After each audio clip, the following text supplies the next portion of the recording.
Olá, queridos alunos, tudo bom com vocês? Para quem não me conhece, meu nome é Felipe Lopes, professor de História aqui do EducaPE. Antes de começar a aula, eu convido a todos vocês, segue aqui a gente, tá? Segue a gente lá no Instagram, no Facebook e no YouTube. Se inscreve no canal, deixa seu like, compartilha os vídeos para a gente ter, vocês conosco toda hora, todo instante, tá certo? Posso contar com vocês? Pode? Pode? Ótimo! E a gente hoje vai ter uma aula maravilhosa que é a expansão marítima. Vê aí na tela o título da nossa aula, na aula 3 do 7º ano. Então a gente vai ter expansão marítima. Expansão marítima, professor, o que é? Já está dizendo, né? O mar, a expansão, sair daquele velho continente chamado Europa e vir para um novo mundo. E aí a gente já tem na tela de vocês, o que veremos no dia de hoje, que é a expansão marítima europeia, Mas antes vamos revisar, Por quê? Porque se você perdeu a aula 1 e a aula 2, você não vai entender a aula 3. Então, o que é que a gente viu antes disso? Idade Moderna.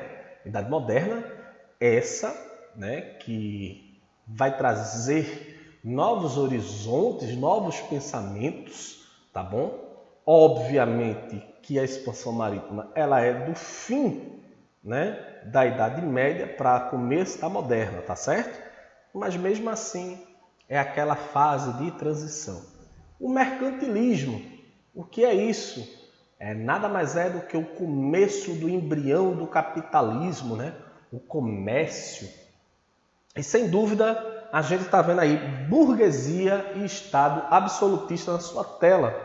E esse Estado absolutista nada mais é do que um Estado que tinha como principal característica o rei, a rainha, E que trazia para todas as sociedades da época, principalmente na Europa, a questão do Estado ele ser único, com leis próprias, e o rei governar os interesses da sociedade e expandir o seu reinado. Prático, E do outro lado, a gente vai ter aí a burguesia. Burguesia essa que vai ser uma nova classe dominante europeia. E essa nova classe dominante europeia, que você está vendo aí na tela de vocês, é a chamada galera que simplesmente pegou o mercantilismo e fez disso lucro e comércio. Não foi fácil? Não está tranquilo até agora? Então a gente agora vai entender a expansão marítima, porque a burguesia tem necessidade, o rei tem necessidade de expandir o seu território e trazer matérias-primas para o consumo e ter um comércio fortalecido. A aula está muito boa, viu?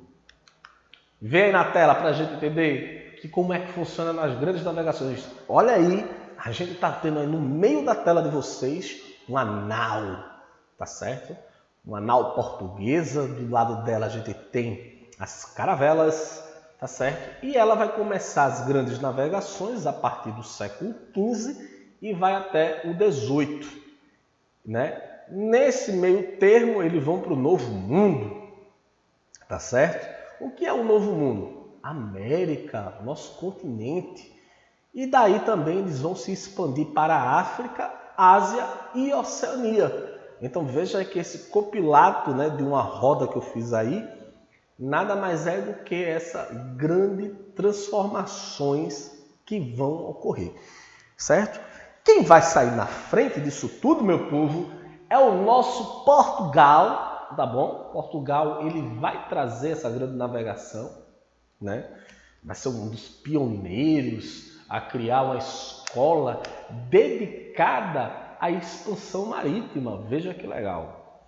E também a Espanha, que é ali, junto com Portugal, vão criar a União Ibérica, E vão trazer com eles essa questão de expandir, Então, a gente vai ter Colombo, Vasco da Gama, Pedro Álvares Cabral e tudo isso a gente vai ver ainda hoje, tá bom?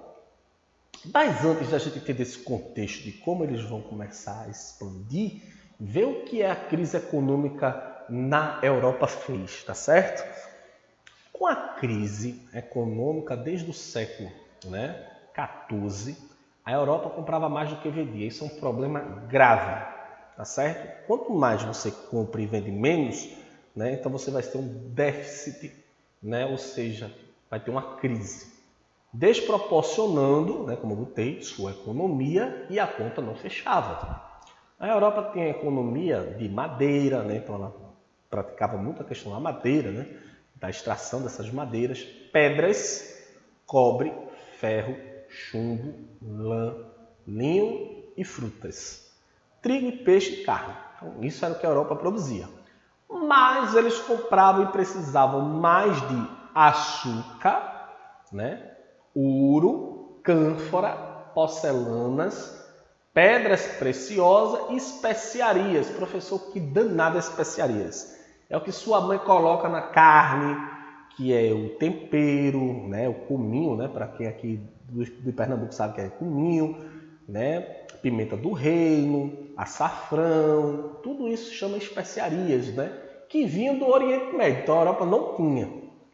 E a rota, eles compravam pela rota do Mediterrâneo, que era monopolizada pela cidade de Veneza, lá na Itália, que encarecia a mercadoria. Então ficava muito caro, porque era Veneza, tinha que passar por Veneza, ficava no porto de Veneza, e Veneza se apropriava dessas mercadorias e vendia talvez pelo triplo do preço, E aí ficou tudo mais caro. Então os burgueses disseram, está impraticável o preço, não está dando para a gente e a gente precisa de uma solução.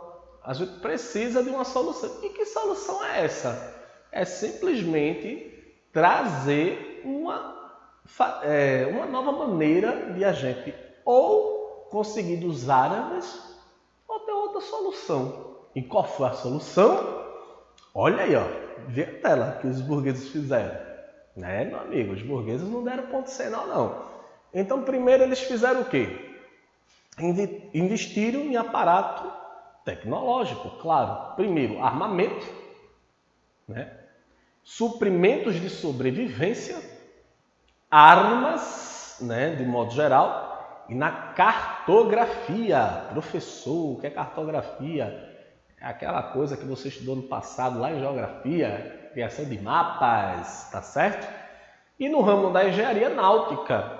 Então você está vendo aí do lado do texto uma nau. O povo confunde muito nau com caravela. Nau é um navio maior, tá certo? Que era movido através do vento, tá certo? E Portugal larga na frente, ao criar a escola de Sagres pelo infante Dom Henrique de Aves, que investiu na educação marítima e encorajou os descobrimentos. Eu botei descobrimento em aspas, porque já existia. Ele não descobriu nada, ele só foi lá porque ele não tinha essa rota. Na África e na América posteriormente. Então a gente viu aí que o nosso querido Dom Henrique, investiu na escola de Sagres. Então, primeiro, a gente está falando aproximadamente do século XV e a gente está no século XXI, faça as contas, são 600 anos. E em 600 anos lá atrás, o que é que faltava? Faltava GPS. Hoje é muito fácil, você pega seu celular, pega o aplicativo do Google Maps, por exemplo, e aí você bota a rota e vai-se embora. O Google vai dizer, dobra à direita, dobra à esquerda, Mas naquele tempo não tinha isso não, o cara ia com fé e coragem. E aí é onde entram os cartógrafos, que iam mapeando bem sistematicamente essa rota para que futuras viagens acontecessem. E os mapas começaram a ser criados naquele tempo. A expansão marítima ele traz esse benefício, tá bom? E aí Portugal ele se lança ao mar e você está vendo na tela, as conquistas portuguesas, as navegações portuguesas e o que eles queriam, Na tela aí você está vendo de Lisboa, né? Portugal fez sua primeira viagem, né? E aí nós temos as rotas traçadas pelos navegadores portugueses. Pedro Álvares Cabral, né? Que vai chegar em Cabo Verde e depois ele chega onde hoje é Porto Seguro, lá na Bahia, né? Nós temos também Vasco da Gama, que vai ser o primeiro navegador português a chegar na Índia, né? Lá em Calicut, na Índia, atrás de especiarias.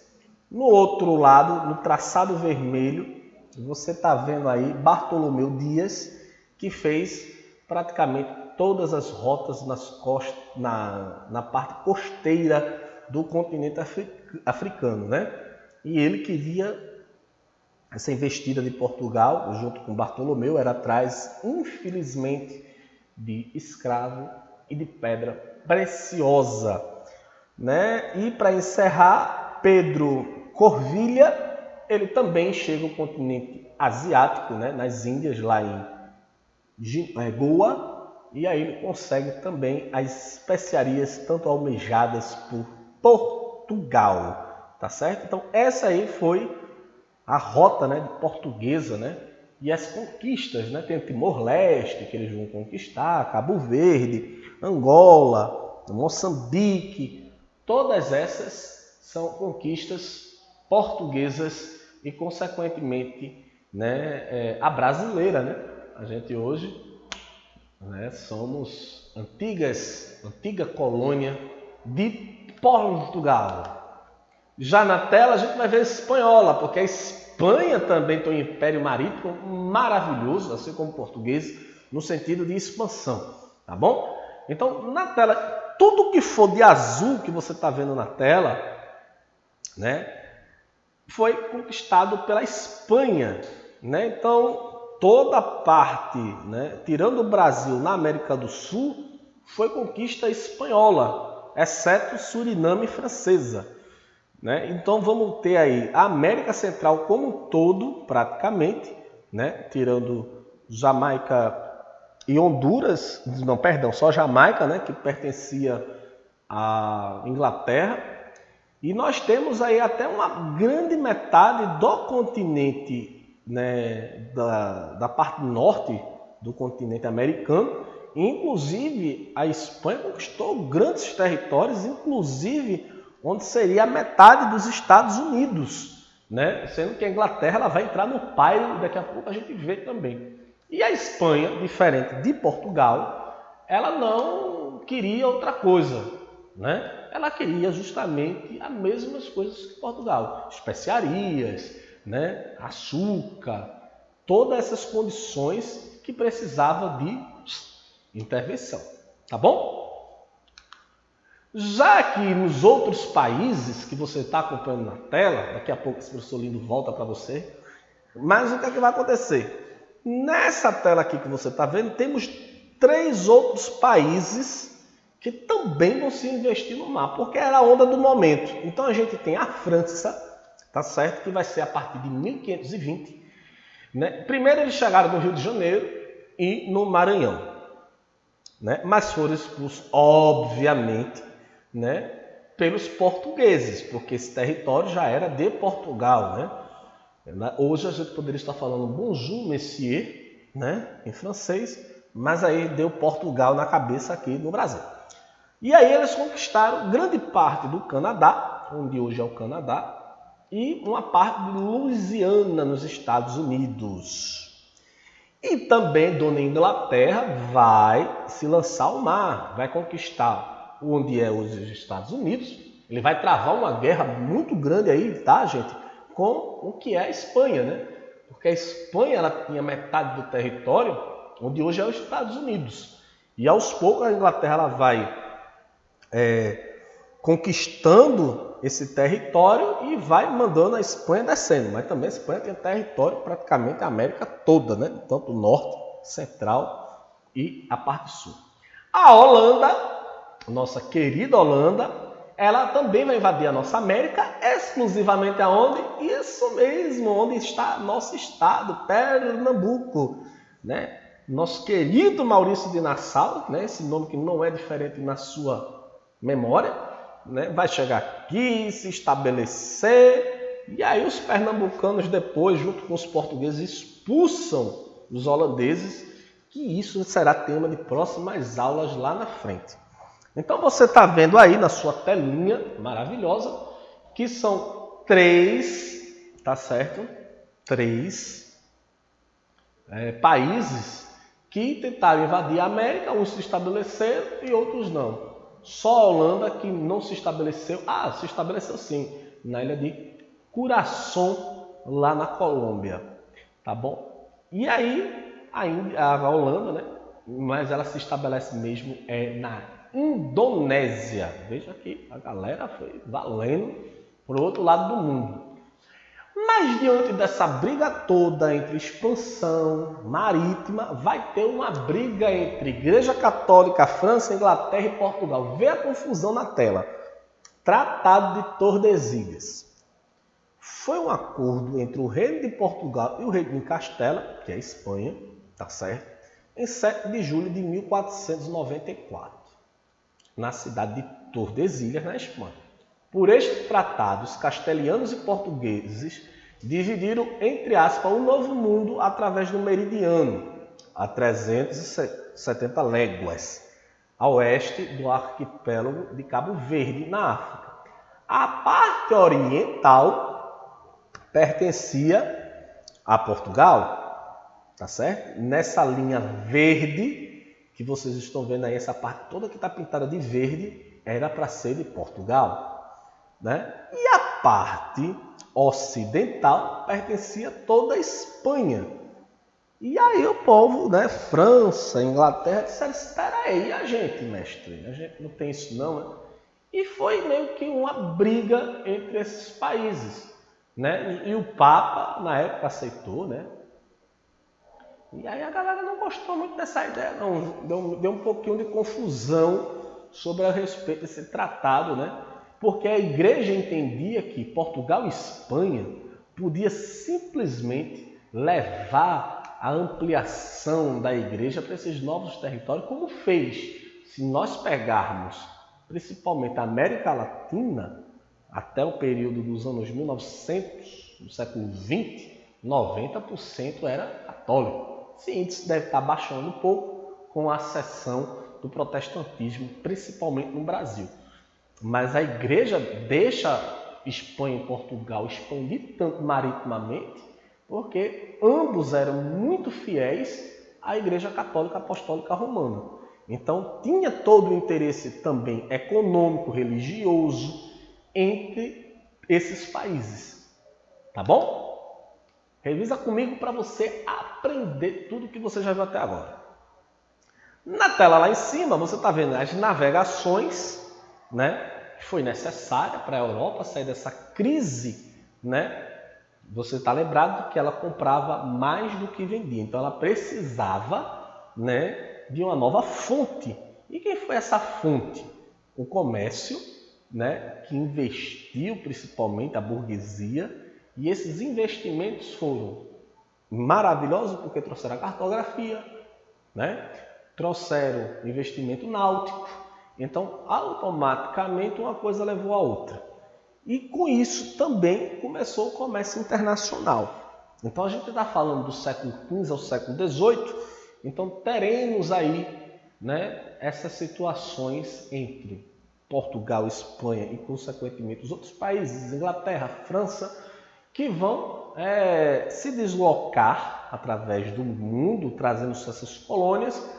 Né? No caso, Portugal aqui no Brasil, né? Nós temos o ouro, nós temos a cana-de-açúcar, o café, tudo isso do período colonial, né? Que eles vão levar, né, para Lisboa e fazer simplesmente, né, aquela venda, aquele comércio. Então não deixa de ser um comércio internacional, porque eu saio de Pernambuco e levo o meu açúcar para justamente Lisboa, que vai se distribuir pela Europa, Então era um comércio internacional, né? Não deixa de ser. E nesse meio tempo, nós teremos, infelizmente mesmo, uma história muito marcada pelas injustiças, né? Teremos a escravidão, porque através desse contexto das grandes navegações, vai haver um comércio chamado tráfico negreiro, que vai principalmente ser liderado pela Inglaterra, Portugal, né?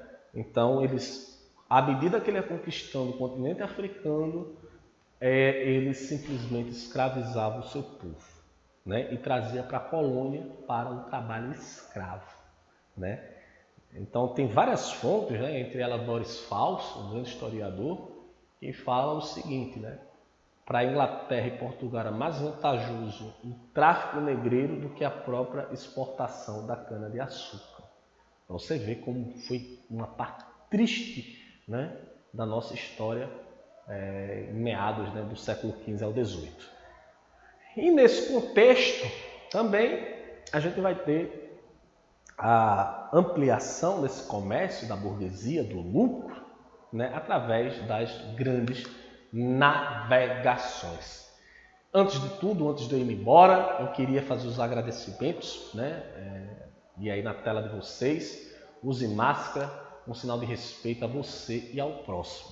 E gratidão por você ter assistido toda a nossa aula. Então, é isso. Se cuide. A pandemia não acabou. Use máscara corretamente. Lave suas mãos sempre na medida do possível. E se puder, fique em casa, porque ficar em casa salva a vida. A pandemia não acabou. Tchau!